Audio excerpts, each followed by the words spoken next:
Today on Locked On Canadiens, we do a tribute to Bob Cole. We talk about some wild trade ideas and what would our dream Habs broadcast look like.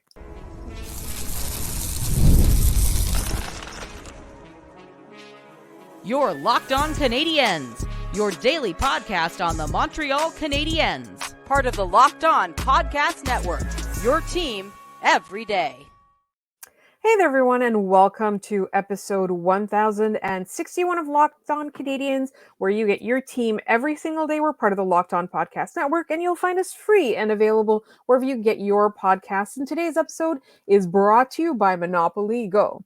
Game off! We got to talk more about Monopoly Go. This fast-paced game lets you team up with friends for tournaments to unlock awesome prizes like unique stickers for trading, cool playing pieces, and hilarious emojis for taunting your friends. I do love to taunt a friend. So download Monopoly Go now free on Google Play or the App Store. Game on. All right, Scott. I didn't even introduce ourselves. My name is Laura Sabo, also known as the Active Stick, and I'm joined, as always, by the wonderful Scott Matla of Habs Eyes on the Prize. And Scott, we have a special guest coming up and some fun stuff planned for tomorrow. Isn't that right? Yes, a good friend of the show, Ian Boisvert, is joining us. We're going to do a three-person mailbag episode. We already have a ton of questions, but if you want to send us more, tweet us at LO_Canadians or slide into our DMs politely with your question. LockedOnCanadians@gmail.com, as well as always a good way to get a hold of us if you have thoughts to expand on and everything in there. We're going to cover as much as we can in those mailbag questions tomorrow evening once we were all settled in to record. And also, as always, please send your draft questions over to us, lockedoncanadians@gmail.com. You can DM them to us or leave them in the YouTube comments. As we get closer and closer to the draft, now that we're in the offseason, we will be asking some draft experts, scouting experts, your questions. So please feel free, particularly after the draft lottery on Tuesday night. We will have a reaction show for Wednesday, but we want your thoughts. We need your thoughts. We want your questions so that we can ask our scouting experts what you want to hear about. All right, Scott, we haven't been able to have a show together in a little while for work reasons. And I wanted to talk a little bit about Bob Cole because I feel like Bob Cole being described as a legend doesn't really do him justice. And I think like Habs fans that have been, like where Habs fandom runs in your family for a while, like you remember the older days, you remember, I'm old enough to remember the 1993 Stanley Cup, right? So for me, Bob Cole is very much associated with Habs memories, but because of his tenure on Hockey Night in Canada, I feel like all hockey fans in Canada have that connection with him, right? We obviously lost him last week. We found out about it a little bit too late to do the tribute on our Friday episode. But I did really want to spend some time and talk a little bit about him and what it meant, like his place in Habs history, I think.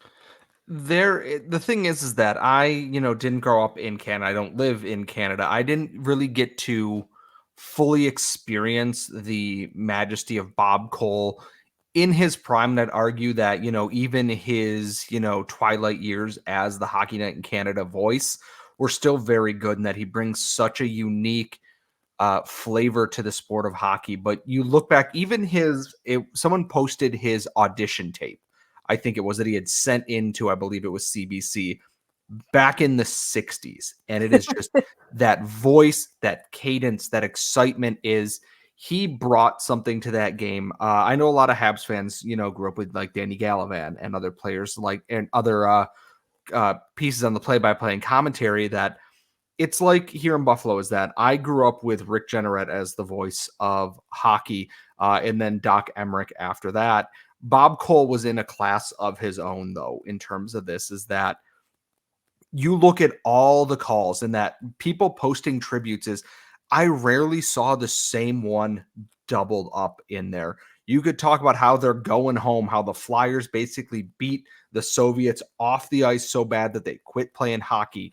A 24th Stanley Cup banner will hang from the rafters of the Forum in Montreal. Like, Bob Cole had so many incredible calls of just crucial and big moments in the sport of hockey that he is synonymous with them, and not just across Canada, in general.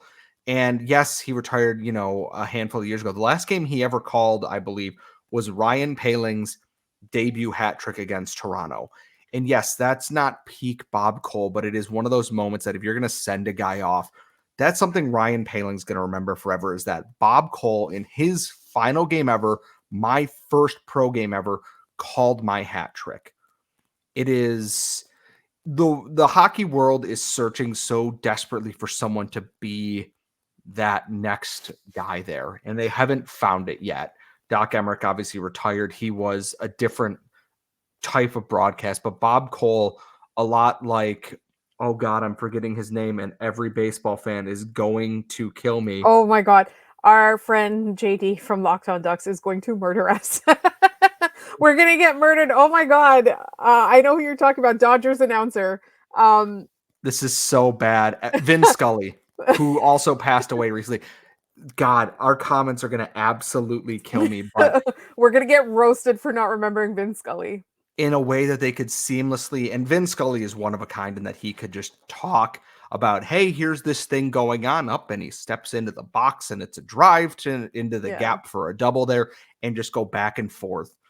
Those presences are so rare. The hockey world is a lesser one with Bob Cole not calling games, and even less so without him in it. Losing him and Rick Jeanneret in the space of a year it's a devastating blow for people who grew up watching hockey of a certain vintage in there, and even younger fans that, didn't maybe know as much. I'm already missing him on the broadcast, which we're going to talk about in our next segment a little bit, but we are going to miss Bob Cole a lot.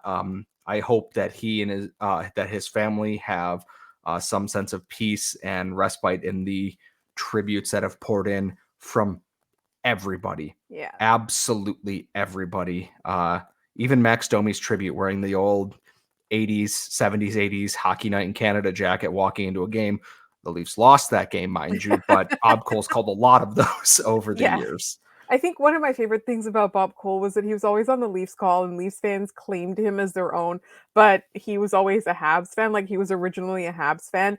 And for me, I think him having called some of those big moments is a big thing. And towards the end, I feel like people would start to criticize him because they thought he was like losing his grip, and like, he was getting a little bit older. So like he wasn't, calling the play correctly or whatever. But I just disagree, because I think he always stayed true to who he was, even as the game got faster and evolved differently. And there was so much more involved, just in terms of even like just the sheer number of players that exist, right? Like, it was very different when he first started. So like, for those criticisms, like, I would always get a little bit annoyed with them. And for me, like, it's just like, even, everything is happening like that. That turned into a meme. But if you go back and listen to the call, it just, I don't know what it is about it, but like, those emotional moments where a lot is happening and he's talking about it, it's not just about the moment that a Stanley Cup is won or not, but it still gives me goosebumps. Like, his voice and the energy and the emotion he brings to it. I am gonna like talk a little bit more about that kind of stuff in our next segment. But I think, for every hockey fan, he was always known as a class act. He was, there have been some who have fallen out of favor, but he was always known, like, everybody loved him. And he always stayed true to his style. And he always, like, he was old school. Like, let's be honest about that. But he was old school in a way that felt like it still had a place in the modern game, which is so hard to do. It's not just about your iconic voice, but it's about the energy that you bring to it. Like, you can be an old soul in a new milieu, and I think he was very much that. And even though, like, people are like, oh, he should have retired a long time ago, I felt the moment, his last game was a very, very sad moment for hockey fans everywhere. I look at Bob Cole as a person who Doc Emmerich is known as the guy who gets really excited, really loud to call that play. And that is absolutely fine in its own way, shape, or form. I look at Bob Cole in that he is even keeled. You can still hear the excitement in his call. He isn't yelling. He isn't jumping up and down. And that is not to say that we don't love the passion being put into a broadcast. But I look at the way Bob Cole called that Stanley Cup win, in that there's just a rising tone in his voice there, that it is, they have crested this. You feel the accomplishment through the call. You feel so many of these key moments through his cadence, through his delivery, and it is hard to teach that. It is hard, especially in a modern game, which is a lot quicker, a lot faster paced and everything, with more ads and stuff thrown in there and everything. But the way that he managed to just deliver in key moments and crucial lines there is so impressive that I would be remiss if I didn't say this before we go into our first break.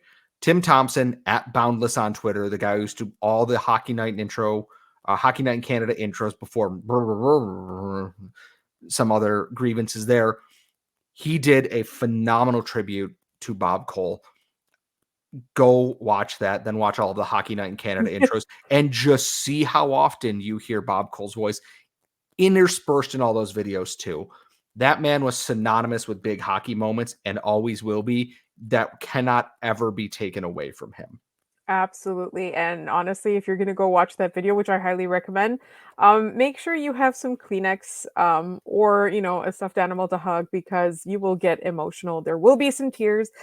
In the meantime, we are going to move on to our next segment because, we talk a lot about broadcasts and the state of them nowadays. And I wanted to use this as a springboard to kind of talk about what we would love to see in a broadcast, particularly in a Habs broadcast. And that's coming up in just one moment here on Locked On Canadiens. But first, this episode is brought to you by Monopoly Go. We got to pause here and we have to talk more about Monopoly Go. And I know what you're saying, flag on the play. You already talked about that, but guess what? There's just so much good stuff in this game. We can't stop talking about it. You can team up with friends for timed tournaments where you work together to build up each other's boards. And the more you win together, the more awesome prizes you unlock. And there's so much to get. Unique stickers you can trade with friends to complete albums for big prizes, for example. You can get cool new playing pieces to travel the boards with. You can get hilarious emojis for taunting friends when you smash their buildings or heist their vaults. I do like a hilarious taunting emoji, I have to say. Plus, Monopoly Go feels new and exciting every day with constantly changing tournaments and challenges. A ton include their own unique mini games like digging for treasure or robot pachinko machine. And there's always new timed events that will help you win big, like massive multipliers for everything you win or rent frenzies. There's always something fun to discover in Monopoly Go, so get off the bench and go download it free now on Google Play or the App Store.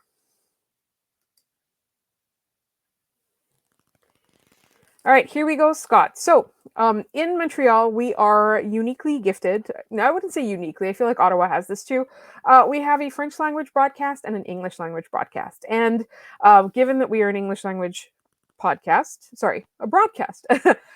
Given that we're an English language broadcast, a lot of our fans are Anglophones and they're from around Canada and around the world. And a lot of times we hear a lot of ways that the English broadcast can be improved.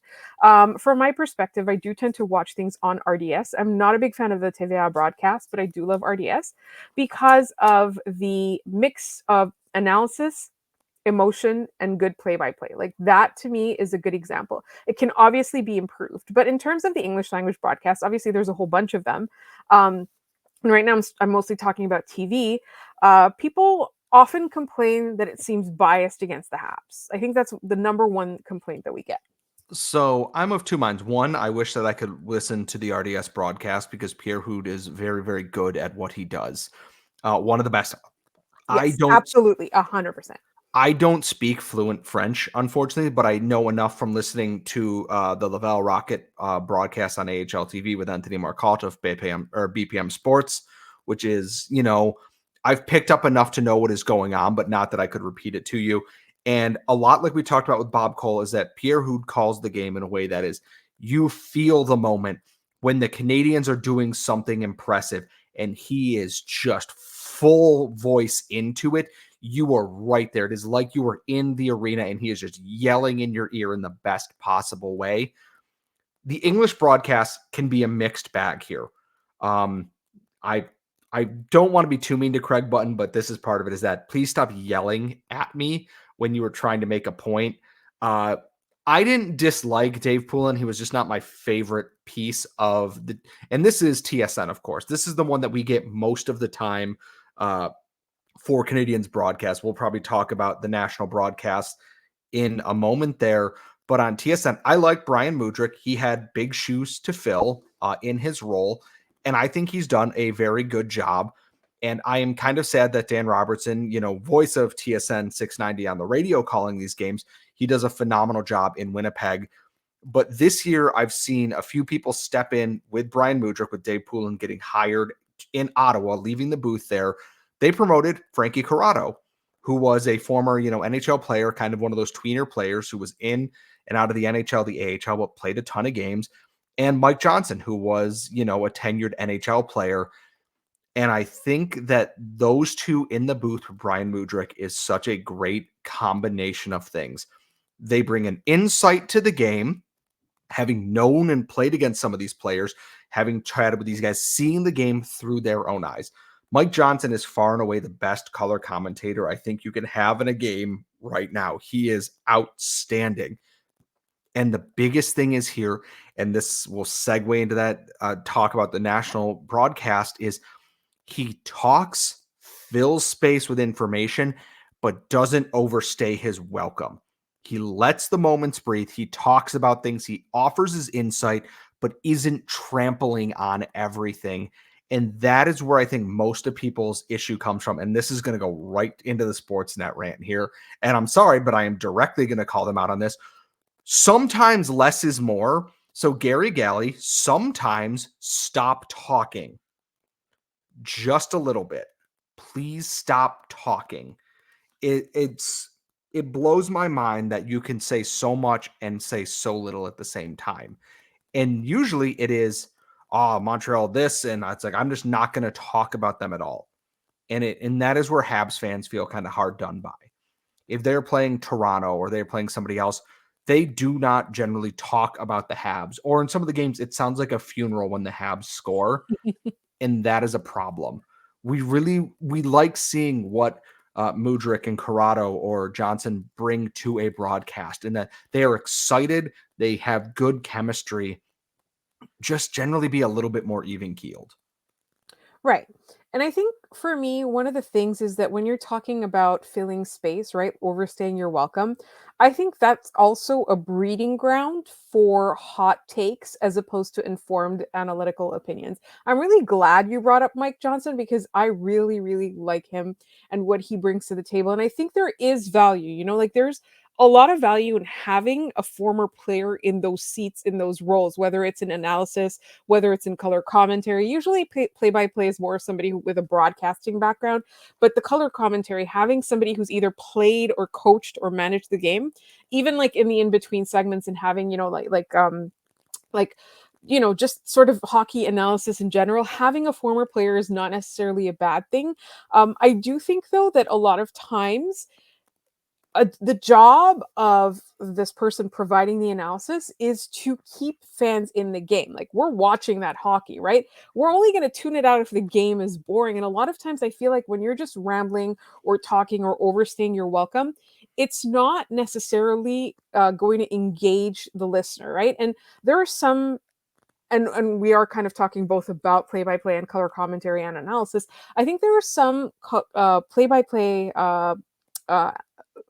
play-by-play, I guess, analysts, like broadcasters, that really do bring an emotion to the game, but are able to kind of control it. Like you mentioned Pierre Oud, he's so good at that. Like, he is always energetic, but there's a time and a place for him to like turn it up a notch, and that's when there's a shot block or a scoring chance or a goal or anything like that. And so I feel like a lot of times, like, my issue is usually with the analysis portion, not the play-by-play portion. I find that analysis in a lot of broadcasts, particularly the national broadcast, and also sometimes you don't have access to that and you're watching the opponent's broadcast or whatever, like, analysis leaves a lot to be desired nowadays. And I find that a lot of times you're getting a hot take as opposed to an opinion, and they're two different things. Because I live in the US, so like I'm getting the US broadcast for the playoff games. And this is not to say that all former players are this way. I am more often than not turning off the panel when I am listening to it because it is just dudes yelling. And I don't care. Like, they have Henrik Lundqvist on from time to time on the TBS panel or ESPN panel. and he is so thoughtful in the way that he approaches things. And then he is next to somebody who is yelling for several minutes straight about Mitch Marner. And I realize I yell about Mitch Marner for several minutes straight, but it did the thumbs up thing again, am a podcast host. I am not a professional in any way, shape, or form, and I never pretend to be in that. And I just want it to feel like I am not at, the sports bar with some guy trying to shout me down about things. I like some emotion in things. I love a good spirited debate and analysis. Show me what went wrong on a goal. Don't just be like, he's lazy and he's doing this, and look at his body language. Tell me what went wrong on this goal here. I watched Frank Corrado when he's in the studio being like, well, Matheson is doing this, and this player is not covering here. This player can't get back in time. They got to cut this angle a little bit better. Maybe the goalie needs to be a little bit better possessioned here. And I'm like, yes, I am more informed now. I want to feel like I am informed by the broadcast. And also that comes with being entertained as well. It is a fine balance. That's why I think Mike Johnson is so good at what he does. He threads that needle almost perfectly. Is that I have learned a lot. Oh, he's got to take this forward and this forward here, stick in this lane. Oh, he's looking this way for this pass. This is why this is a penalty. But I'm not bored by it. I don't feel like I'm being lectured by that. And that happens far too often that I just switch it off and it's white noise at that point. Right. And this segment is going a little long, but I did want to make a couple of other points. Like, I think, for the majority of listeners, like whether they've played hockey at all, like at an amateur level, or they're not, or they're like me, right? Like I can't even stay up on skates. I feel like a lot of times we haven't experienced that extremely fast-paced, high-pressure situation where players do make mistakes and things like that. So having somebody who's been there and can actually tell you, where the disconnect happened or what was the thing that they could have done differently, all of that kind of stuff. Like, I feel like there's a lot of value to that, and it's very informative. And the other thing that I did want to say is that I feel like the game today is so much more fast and nuanced and skilled. There's a lot more that goes into it. So I do feel like there is a lot of value to providing data in an accessible way. And I think, like whether you're watching TV or you're listening to it on the radio, like you can't just throw out stats and things like that without providing context or at least an explanation of what it is. And so I think that's also something where, I would rather replace hot take with emotion, informed, nuanced analysis, or data and what the data means. Like, that's where I'm at. Did you have any parting thoughts before we move on to our next segment? Please stop yelling at me. Generally, I don't want to feel like I'm being screamed at I will literally just mute it and walk away to do something else. Yeah, I think that's also a big one. But hockey is an emotional game, so there is that. But I do understand, Scott. Like, I feel like the true skill of a broadcaster is being able to, without yelling, convey energy. That to me is like the biggest thing. Anyway, so this was just like I wanted to kind of talk about Habs broadcast because people complain about it all the time, particularly during the games and especially about bias against the Habs. And I will say this is mostly, the Hockey Night in Canada, Sportsnet // all of that. In the meantime, we wanted to talk about some wild ideas for shedding a couple of bad contracts the Habs have. Again, these are wild ideas. Please join us for them up next. But first, this episode is brought to you by FanDuel. We're in the NBA playoffs, we're in the NHL playoffs, and honestly, it's winner take all time in the NBA and the NHL. And FanDuel is giving you a shot to bring home a big win of your own. Right now, new customers get $150 in bonus bets with any winning $5 bet. That is $150 to bet on spreads, money lines, player props, and more. And I got to tell you, Scott, I'm not sure if I want to bet on Toronto or against Toronto anymore. I really have no idea. But you know what? FanDuel has your odds, and you can go ahead and do that. And you can also bet on who you think is going to win the Stanley Cup. There's so much more you can discover there. So you can visit FanDuel.com/lockedon and make every playoff shot count. You can still root against the Leafs. Don't worry. That's FanDuel.com/lockedon and make every playoff shot count. FanDuel, America's #1 sports book.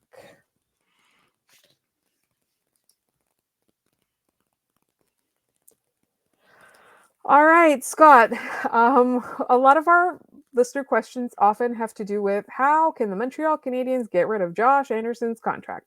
I want to add a couple more contracts to that bill. And one is obviously Brendan Gallagher, and 2 is Christian Dvorak. So let's talk about some wild ideas for shedding bad contracts. Let me ask you this: in order to get rid of one of these three guys, the Canadiens will have to make a very difficult decision. Who do you think is the most important contract to move off the Canadiens' books? It's Josh Anderson. I don't think it's remotely close that it's Josh Anderson at this point.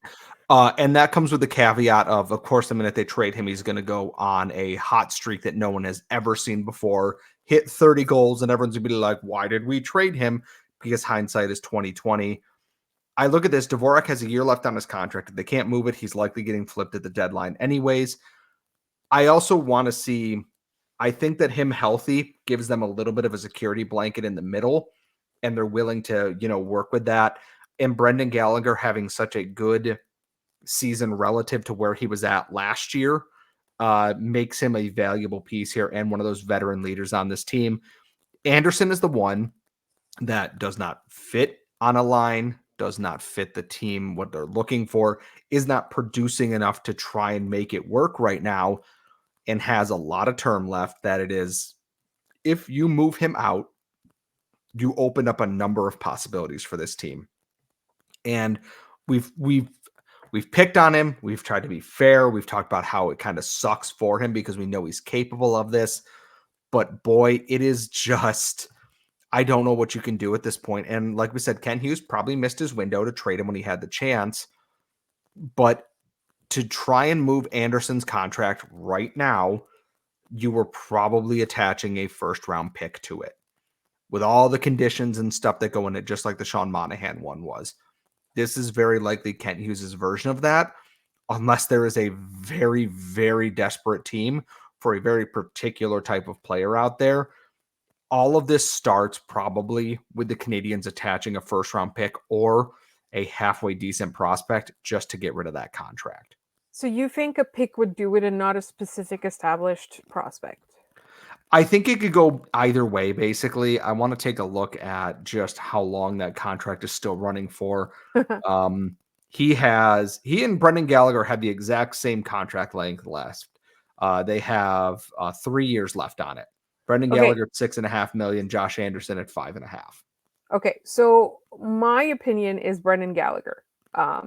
And I'll tell you why. Because Josh Anderson still has mythical value in people's minds, whereas Brendan Gallagher is clearly somebody who his injuries and his physical play have taken their toll, and I don't necessarily think that there's any hope, whereas like Josh Anderson still looks like he's in decent shape. Finally, we're going to disagree on something here. Brendan Gallagher still does all the things that he always did very well. When he is on the ice, he is generating chances. He is helping push the puck in the right direction. He's had to kind of change his game from being a guy who is a regular shooter because of the hand injuries to being the garbage man around the net here.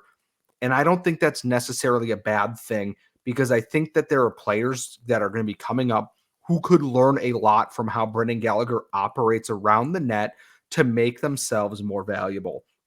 Michael Pezzetta kind of had a down year compared to what we think he could do. That if he learns that I'm going to be a net front guy, I'm going to battle, this is where I need to be, use my stick for this. Xavier Simoneau in the AHL could absolutely be this guy. Florian Jacki could absolutely be this guy. I'm not saying they'll hit Gallagher's heights, but you put Gallagher on a line and yeah, he's a little bit slower. He doesn't have the same foot speed or the shooting talent that he used to, but he isn't harming the line in terms of possession and can have a role in there. Josh Anderson on a line is, I am drowning. Please throw me a life preserver, and you throw me 37 boat anchors instead. And I am just sinking because there's not the same defensive value. There is, if he's in the offensive zone, he cannot cycle the puck. That's not his thing. If he doesn't score off the rush, he's generally not scoring at all. And I think he can bounce back, but I look at this and I go, I think Brendan Gallagher has value to this team as a guy that they can bang pucks in off of. I don't see that in Josh Anderson. And Gallagher, I can notice in games.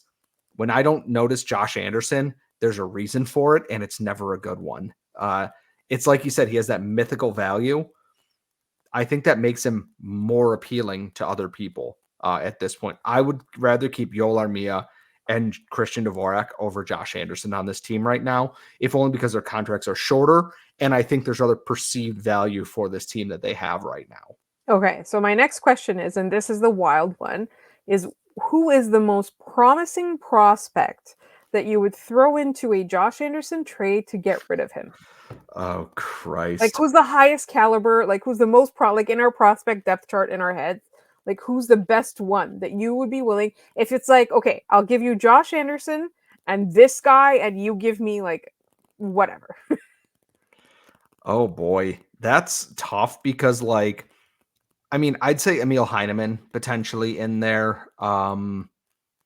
Riley Kidney potentially too. This is not me Those saying I guys want. would also have to come with picks, though. Yeah, and that's the thing is, it's like, this is not me saying I'm giving up on these players, that I think they have more to give. I think even if you attach like a Justin Barron to it because of the logjam on defense, that it could work. I think in general, it's going to probably be Anderson, someone else on the NHL roster that makes a little bit less, that maybe just wants the space to play, Jordan Harris or something like that, and some kind of pick with that makes the most sense. It's a hard thing to navigate. I'm hoping Kent Hughes can work his way out of this. He traded Shea Weber's contract. Like, it's, I think he did anyways. I can't remember if that was him or if that was actually Mark Bergevin who did that. But regardless, it can be done. It just requires a deft touch. And I'm very interested to see how Kent Hughes navigates this offseason, because that is the giant roadblock here. That is the giant orange Montreal traffic cone sitting in a pothole for 6 months that is around this team right now.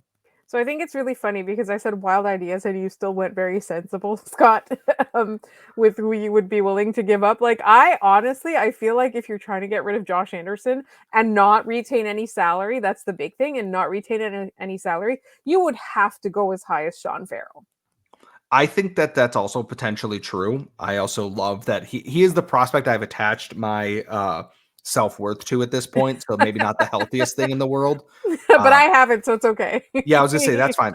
If we're really getting creative, you push him in front of an STM bus. And no, we're not doing that. We're not doing that. I don't live in Montreal, and I am not advising that anybody do that. I'm just saying there's a lot of potholes around the city, and sometimes it gets slippery in the winter, and just boop. Oh my God, we are going to get so many letters about this, Scott. I'm going to get a cease on and the record desist. that everything is a joke, okay? This is a joke. I was going to say, to be clear, in giant bold letters in brackets, parody, please don't actually do this. Or think that we would actually suggest that. But also, we would like your ideas for this. Please do not suggest anything like that. We love your ideas for this. And also any of your mailbag questions. Charles W. asked a similar question to what I just asked. And so we are going to actually get into the nitty gritty of that with Ian Boisvert tomorrow with our 3-person mailbag. So please send us your mailbag questions. You can email us at lockedoncanadians@gmail.com, and you can also leave them in the YouTube comments. You can also send them to us on Twitter via DM or reply. And as you know, you can find this podcast wherever you get your podcasts, as well as on YouTube for free. Please subscribe, tell your friends. Scott and I are all over social media. You can find us at Scott Matla at The Active Stick. Don't forget to tell your friends. Do not forget to send us mailbag questions, and please tune in tomorrow.